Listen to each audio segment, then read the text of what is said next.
Hi friends, ఆడవారి మాటలనే కాదు వారి మనసును కూడా అస్సలు అర్థం చేసుకోలేం అంటాడు చాణక్యుడు.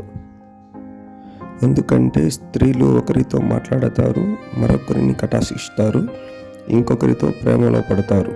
కానీ వారి మనసు మాత్రం మరెవరినో కోరుకుంటుంది.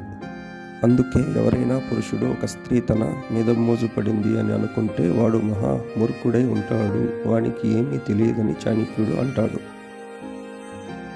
ఒక స్త్రీ ప్రేమ కూడా ఒకరికి పరిమితం కాదు. ఒక్కరితోనే అది అంతం కాదు. ఎవరికి అది శాశ్వతం కాదు.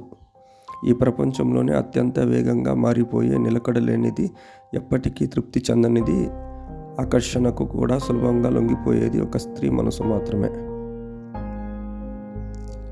అందుకే స్త్రీల ధ్యాస ఎప్పుడూ డబ్బు ఉన్న వారిపైనే ఉంటుంది. వారి ప్రేమ కూడా ధనమూలకంగానే ఉంటుందని చాణక్యుడు స్పష్టం చేశారు.